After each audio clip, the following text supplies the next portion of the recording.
This interview is being recorded as part of the Albert and Pauline Dubin Oral History Archives. My name is Susie Pappas, and today is June 14th, 2017.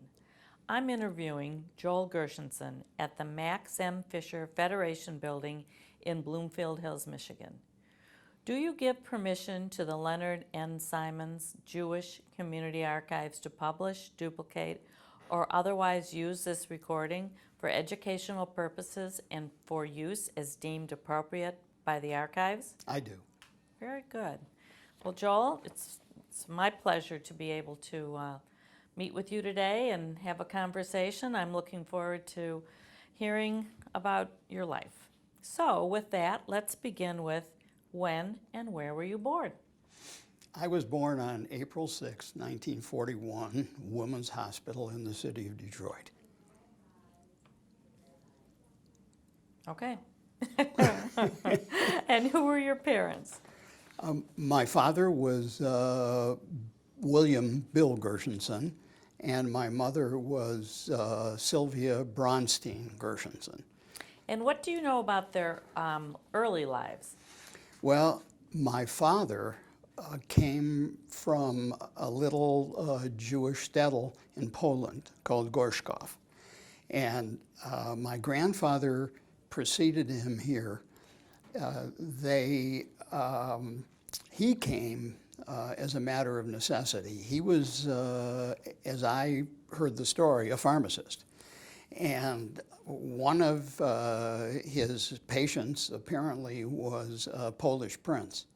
And the prince was sick, and one of the folks from his family came into the pharmacy. My grandfather prescribed something. He took it home, gave it to the prince, and the prince died. Oh. I have no idea whether it was the medication or not, but you can then understand why my grandfather scrambled to get out of Poland. So he came to the United States in 1904, and he landed in New York and stayed there. My grandmother wanted very much to join him. At that point in time, she had 5 children, and she came across the Atlantic in steerage with those children and settled in New York.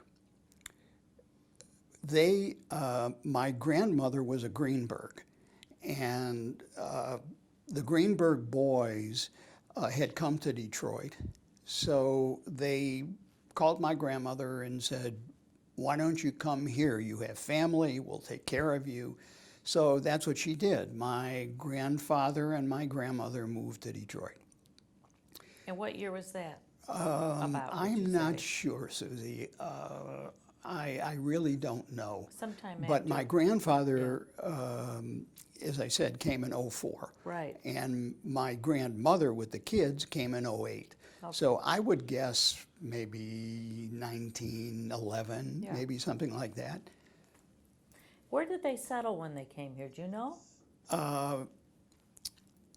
I can't recall offhand. I mean, I know some of the places that they lived. Yeah. They came here, and one of their residences was in Highland Park. Oh. On Grand Street, and they had a confectionery. So they distributed confections on the first floor, and they lived above the store. So your father, where did he go to high school? My father went to Highland Park, Okay. and he played basketball there, and he graduated from the school. So he had a brother that he was very close to as well, didn't he? Yes. In our family, 2 brothers, my dad and his brother Aaron, married 2 sisters. Oh, that's right. So my mother, Sylvia, had a sister, Bernice, who married Aaron. And the girl's mother, whose name was Esther Bronstein, the 3 of them were as close as I could imagine a mother and 2 daughters being. So in essence, we had an enlarged family of two married couples who were, of one generation, and the mother and father of the two girls who were from another. So we always got together every week at our house or at Bernice's house. And the girls were always out with their mother running errands. Remind me about how many siblings you have, and if you want to, you can also talk about the siblings that Aaron had, because I know you all were very close. Well, I have three brothers. Right. Unfortunately, Richard has passed away. And we are very close in age. There's only 7 years separating us between the oldest and the youngest. Oldest? I'm the oldest. Okay. Yes. And we were lucky enough to grow up in a wonderful home, had wonderful parents.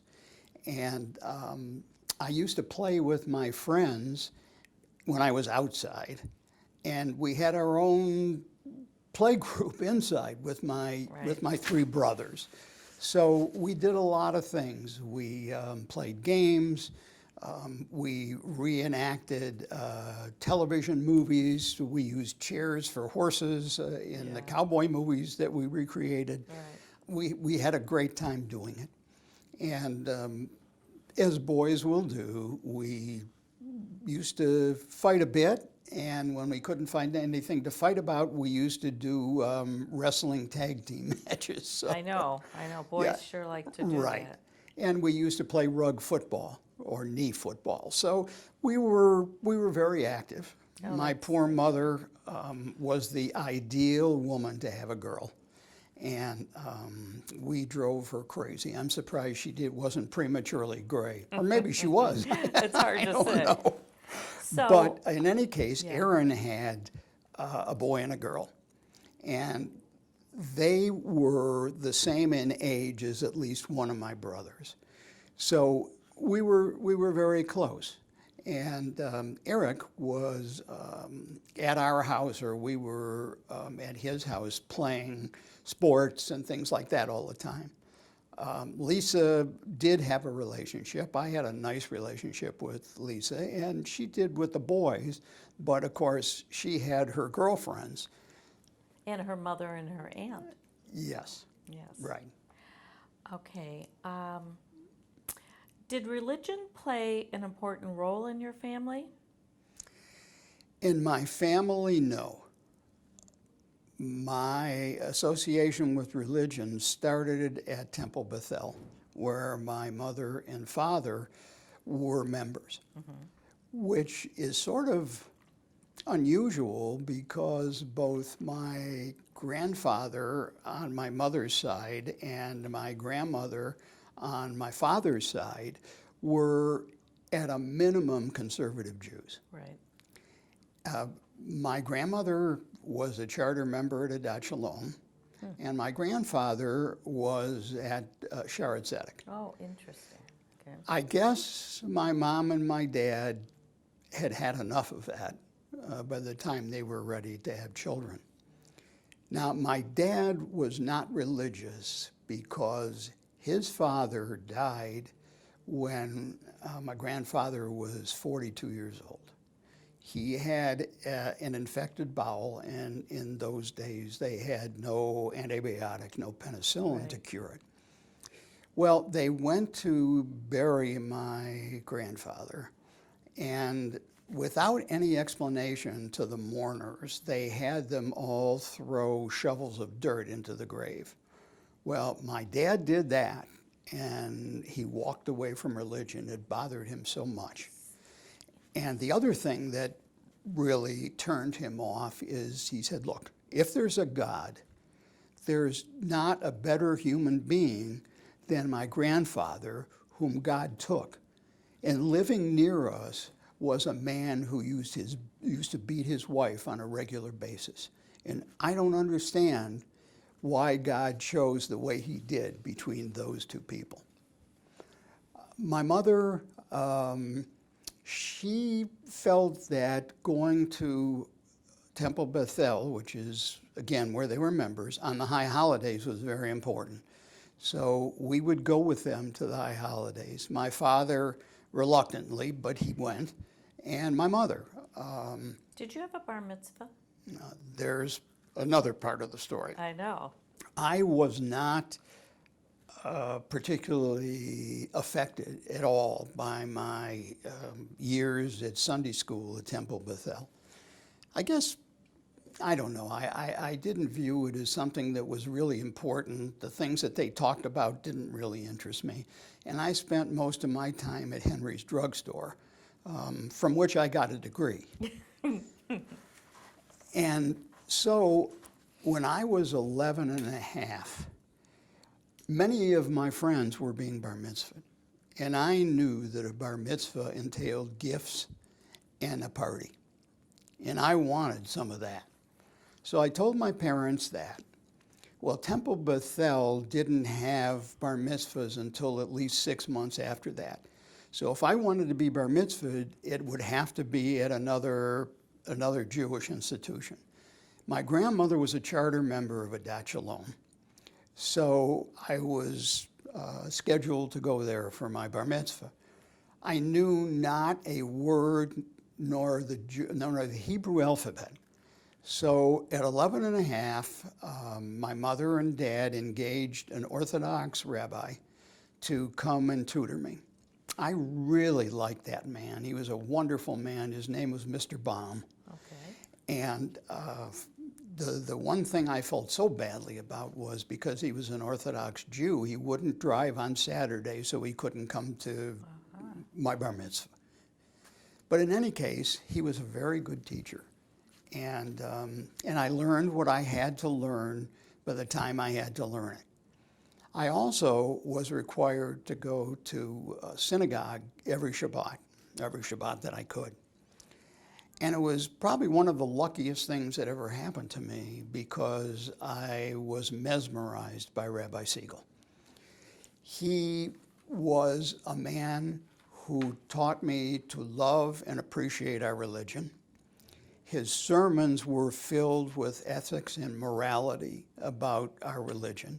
And I sat there transfixed because he was so good at presenting the materials. And ever since then, I've been a conservative Jew.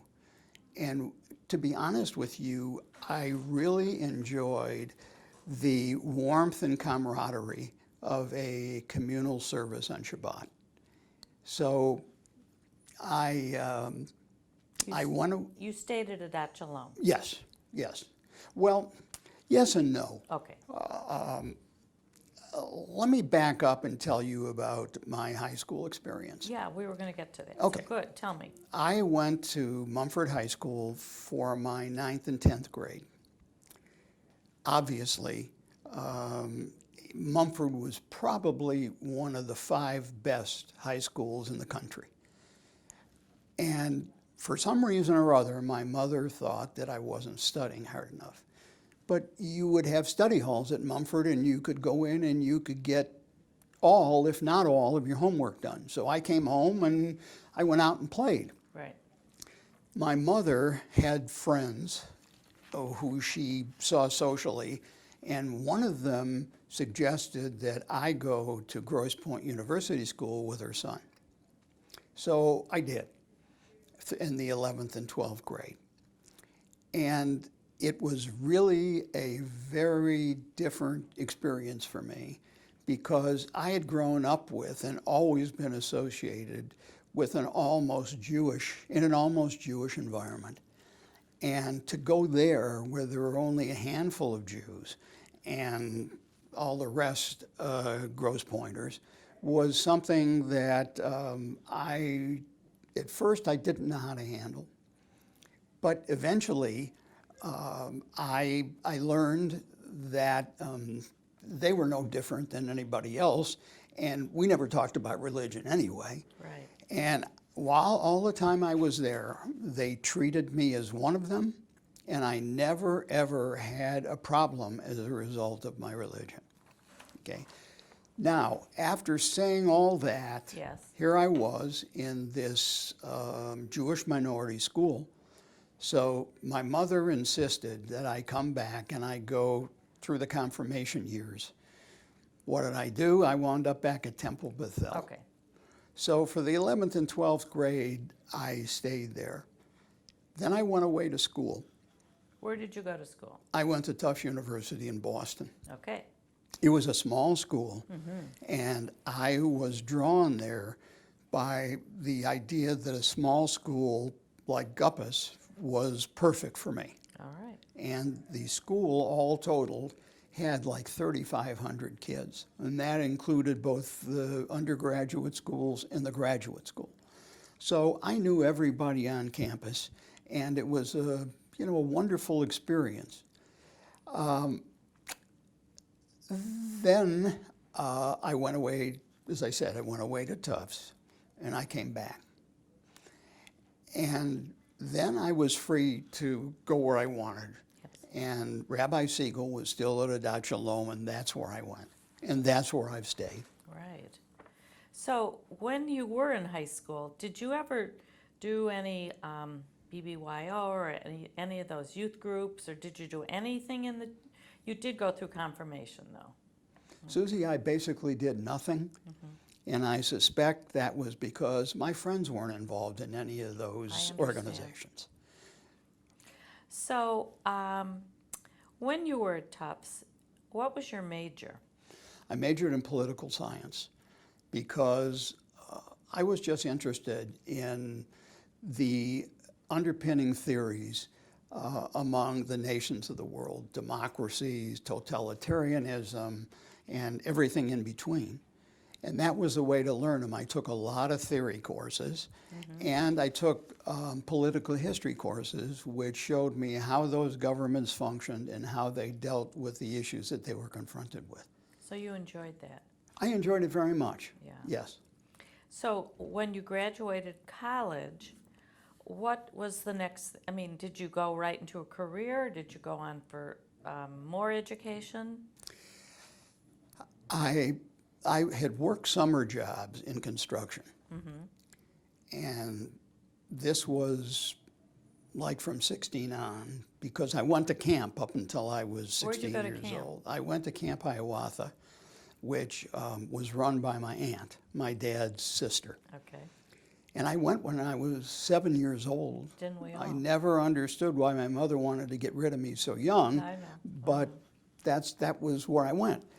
I had a wonderful years of summer there. And when I turned 16, my dad, who from his background came from nothing and was a proponent of hard work early on, so you'd understand the value of a dollar and what it meant to work. So he told us after we were 16 years old, boys, camp is over, your extracurricular activities in summer are over, and you have to get a job. I'm not going to tell you what kind of job to get, but you must work. And I started working every summer in the construction business because I don't know, I kind of enjoyed knowing how buildings were built. And so when I graduated college, my dad at that time and Aaron were in business together as commercial land developers. So it was just logical for me to go to work for them, and that's what I did. Did you like it?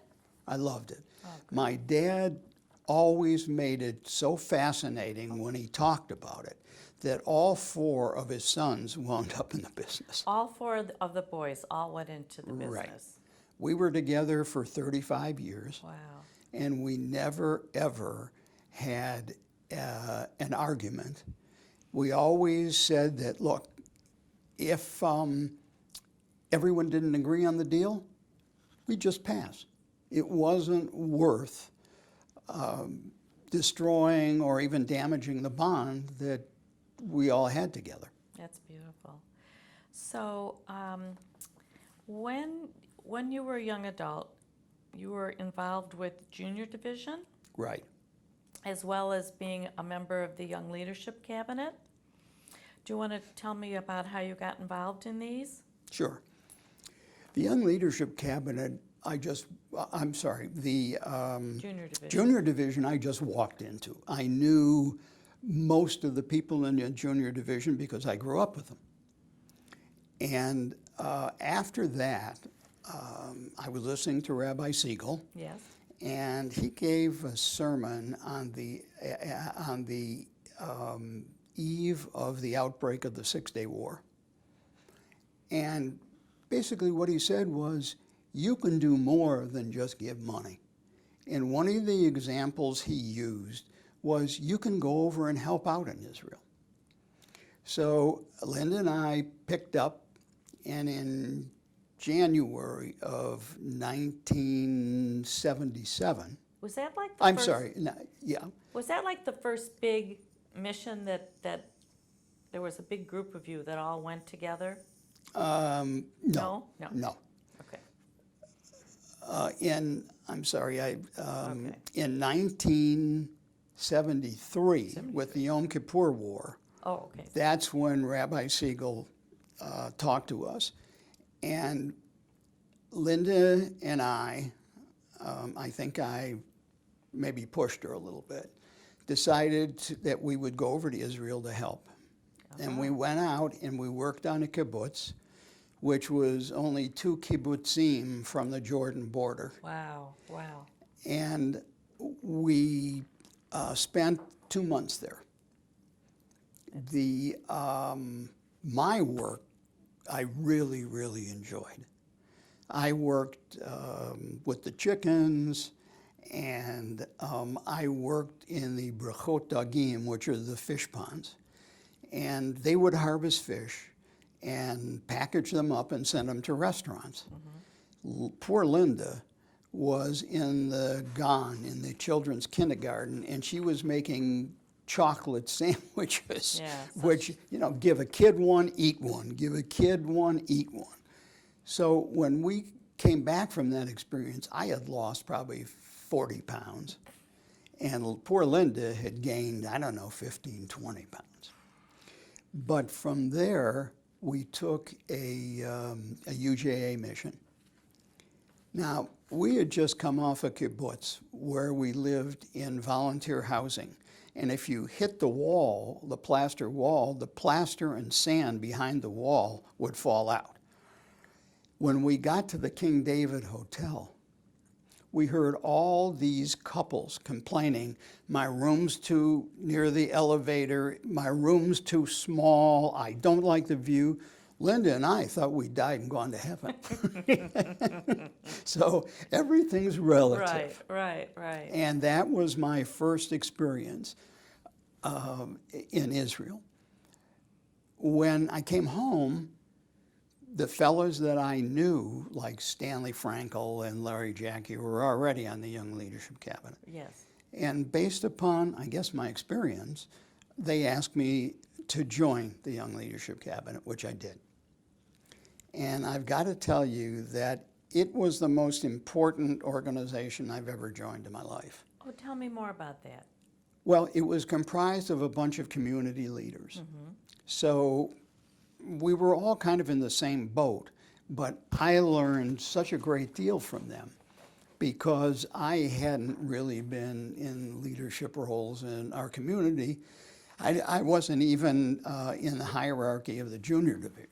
You weren't really even looking for that. No.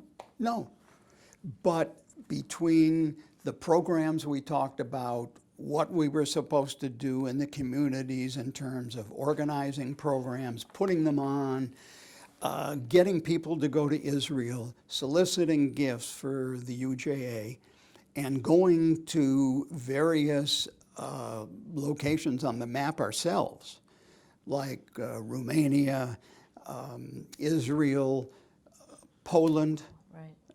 We did it all. And the fellows who were on the Young Leadership Cabinet were the most wonderful guys. It was a serious commitment to them. We shared ideas, we shared ideals. And so it was just great. We had a wonderful, wonderful group of speakers who talked about all kinds of issues that were important to Jews.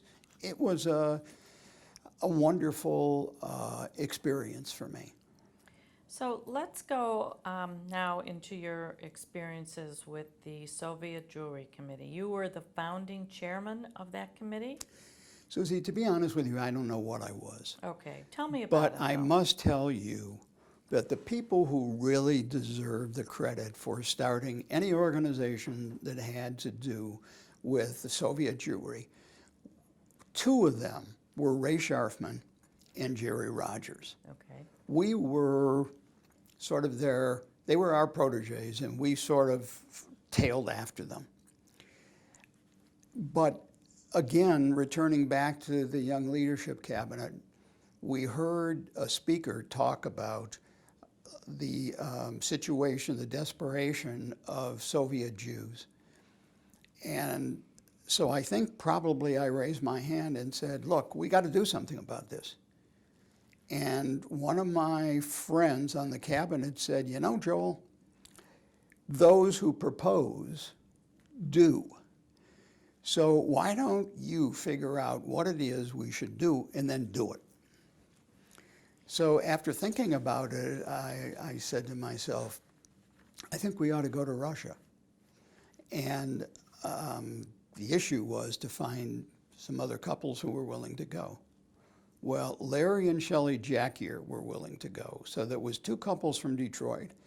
And then there were two couples from Boston, Massachusetts. Mm-hmm. There were some issues. First of all, the political climate was very dicey because in 1980, before we went, the United States boycotted the Olympics. Oh. And Russia was very upset by that. Secondly, getting into the country under those circumstances was very interesting. And one of the things we did to try to make sure that everything was going to turn out okay was to call Senator Levin's office. And when doing that, we talked with Ruth, no, I can't remember Ruth's last name. Okay. Mm-hmm. I don't. Okay. Yeah. And we asked her, what's the worst thing that can happen to us if we go to Russia and if they have problems with whatever it is we're going to do there? Ruth checked, and she got back to us and said, the only thing they're going to do is throw you out of the country. So I figured if that's all they're going to do. Yeah. So we got our passports and our visas, and based upon the information that we received from the National Conference on Soviet Jewry, we took religious articles, we took medicines of all kinds, and we took items that we knew would sell on the black market to give to the Refuseniks so they could have money. The Refuseniks were people who opted to try to go to Israel and who made application. Mm-hmm. The government saw this, and this was right after the Yom Kippur War, so that the people in Israel, the people in Russia knew about the bravery and the successes of the Jews there. And they knew that they had a home if they could get there. And when they did get there, if they could get there, life would be entirely different. Well, when they registered to go, the first thing that happened was the Soviet government fired them from their jobs. The second thing they did was toss the kids out of school. And they were completely isolated and ostracized. So you can see how difficult it was. And there was an anti-Semitic feeling anyway in Russia. I'm sure. And it caused Russia a great deal of pain because who did they fire? They fired Jews. Well, who are the most intelligent, innovative scientists and engineers? The Jews. So they basically cut off their noses to spite their face. Well, when this happened to the Jews, they said to themselves, we don't even understand why we're being persecuted. They weren't living Jewish lives. So they said, you know, if we're going to get persecuted for this, let's find out what it means to be a Jew. So they started studying. They started practicing on a very beginning basis their religion. So interesting. So that's why we brought in the religious articles that we did. And there were two different experiences that we had. The two Detroiters were involved with and followed the directions of the National Council for Soviet Jewry. The two people from Boston were involved in the Union for Soviet Jewry. There's two different. Two different, right. Okay. And boy, they had two entire different philosophies. Our group says, don't ever get confrontational. Whatever they do, you let them do. Because the most important thing is that you get to visit the Refuseniks. It was just the opposite with the Union of Soviet Jewry. Contest everything. Don't take any nonsense or interference or obstruction by the customs officials. Well, when we went through customs, they took a look at, for instance, my articles, the religious articles, and they said, 3 prayer books, they're all the same. So what do you need them for? And I said, no, they aren't all the same.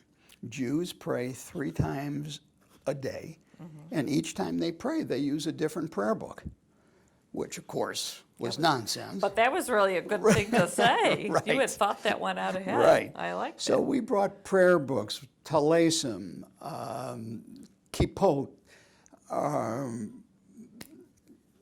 Torah pointers, and Prayer shawls, So, and not only that, but they told us about people who were sick and what medication they needed. So we brought in medication for the people who really needed it. The people from the Union did exactly what the mother agency told them to do. The men were taken to one room and the women in the other. They were strip searched. And I'm telling you that according to them, they went into every orifice that you could possibly go into. And they took all their stuff away from them. Huh. So I don't know why they got these instructions, but it cost them dearly. In any case, we got through customs, and that was our second hurdle, to get through customs without having anything taken away from us. During the day, we would go with the entire group, and there was a group that we were a part of. And we would go see the Kremlin and all the governmental houses and the museum and several other things, cultural experiences, no military experiences, but governmental houses. And in the evening, we would skip the activities, and the 4 of us would leave, and we would go to try to visit Refuseniks. There were cabs all over Moscow, and we didn't really know how to stop one of them. We couldn't speak to them. Right. So we got the bright idea of taking a pack of cigarettes with us, American cigarettes. And that was like finding gold. So when a cab came by, we just held up a pack of Marlboros that was such a good Chesterfields or whatever. Yeah. And the cab stopped, and we told them where we wanted to go. We would tell them probably a block or 2 from where we really wanted to go. And we went in to the appropriate apartment house, and we went up to the Refuseniks apartment, and we knocked on the door. The whole purpose was to give them the articles that we had brought in, to talk to them about their experiences so we could understand what they were going through, what their jobs were before this all happened, and to tell them from our perspective that we are committed to them and we will do whatever we possibly can with our government and world governments to get them out of Russia and to go to Israel. That was a mission that we successfully carried out. One night we were in a man's apartment. His name was Yakir, but we found out he was no relation to Larry Jagger. Yeah. And it was like 2 o'clock in the morning. And we were ready to leave, and we said to him, how are we going to get home? I couldn't imagine that there was anybody out there. And he said, I'll tell you what, you go out there and you walk down the block, and there will be a cab waiting for you. Sure enough, Wow. there was a cab waiting for us. So the Soviet government knew exactly what we were doing. Yeah. And thank goodness, they never tried to stop us. Did you go more than one time? We went every day we were there. No, when you were there. No. One trip to Russia was enough for me. How long were you there when you were there? I would say about 8 days. Yeah. And you felt like you accomplished what you were. Yes. Now, I got to tell you that it wasn't a very safe feeling. I mean, we weren't scared, but we were uneasy the whole time we were there. But when we went to bed at night, we figured our room was bugged. So we talked, and the last thing we would say before we pulled the covers up is, good night, comrade. Now, one day, I should show you how this all worked in one instance. One day, I decided that I wasn't going to eat the food. The food in Russia wasn't very good, except for their ice cream, which was so loaded with cream that it was just incredible. So I went up to the room, and I shut my eyes and started to go to sleep. The door opened, and somebody came in, a man, and he went to the telephone and he started unscrewing the speaker. So I waited until he really had this thing apart, and I sat up like I was startled in bed, and I said, what are you doing? And I mean, he took one look at me, and it was, He hadn't seen you in the bed? Huh? He hadn't seen you lying there in the bed? Oh, he thought I was asleep. And obviously, he was coming to plant a bug in the phone. Wow. So as quickly as he could, he put the phone back together again, put the receiver on the body of the phone, and left. Wow. So it was an interesting experience. So when you came back to Detroit, what were some of the activities that you did for the Soviet Jews? The first thing we did was report back to the council to tell them what had happened. And we wrote up a journal as to what we experienced and who we saw and what they told us. Yeah. Then we were asked as speakers, because this was such a novel experience, is to go around and talk to various groups, which we did. Here in Detroit? In Detroit, yeah. And we convinced them, a number of them, to do the same thing we did, to go to Russia, to carry materials in that were Jewish in nature, that the people needed. And they did it. And they wrote up their experiences, and it was, people would thank us, and they felt like they really performed a mitzvah. I mean, who coordinated those trips after you came back? Did the Federation do it for you? Federation had nothing to do with this. It was the National Council. Okay.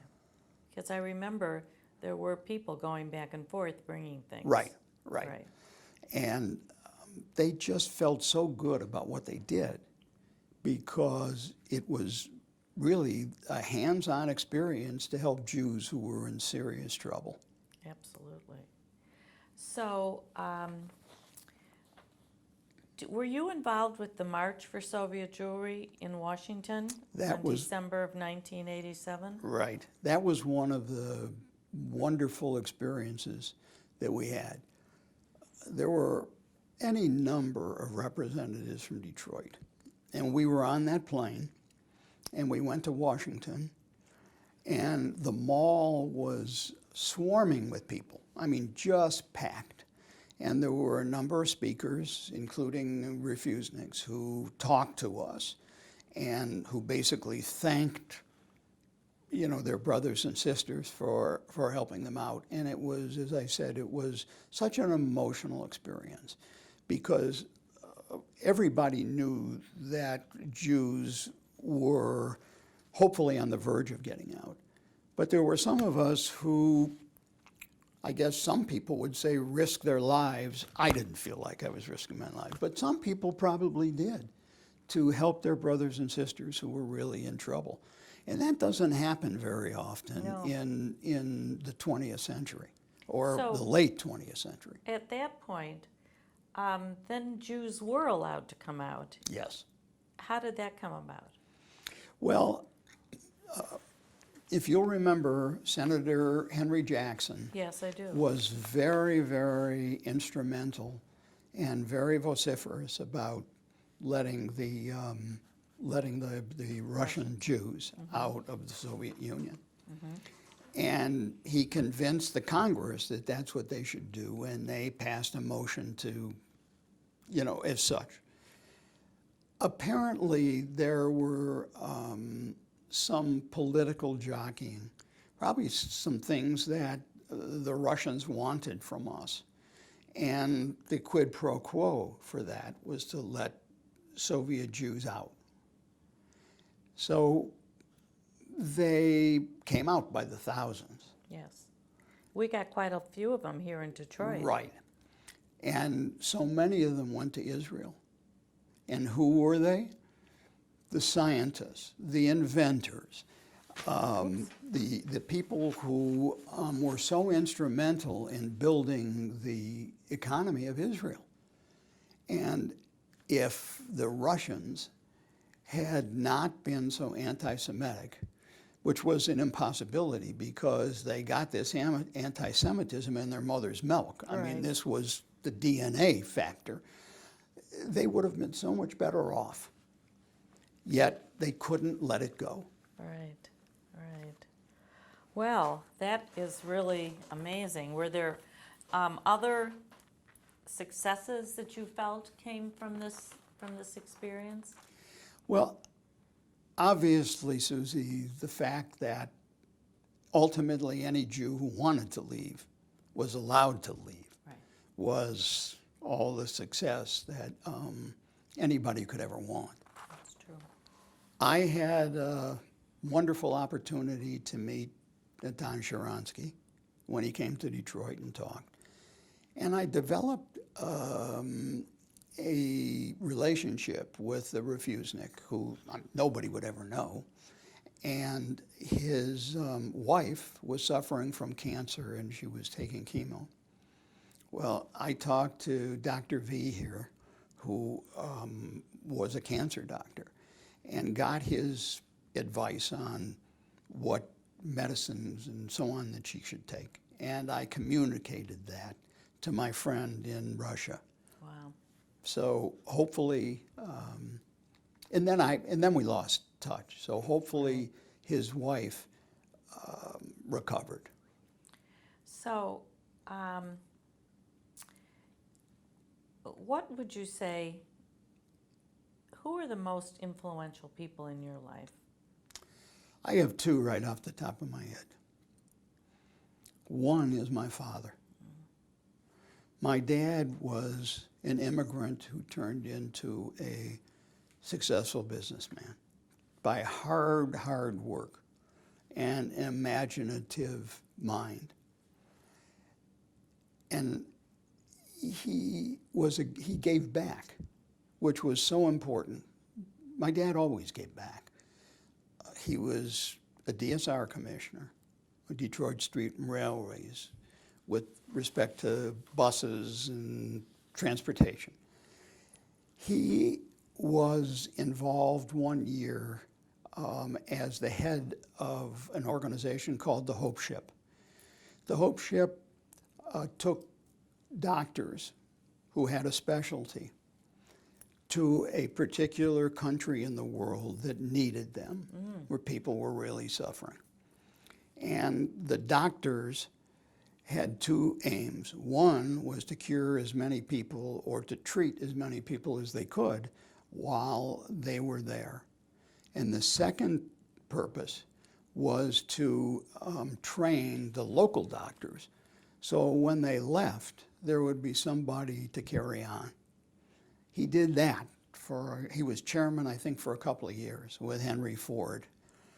And another thing he did was to build the Pontchartrain Hotel.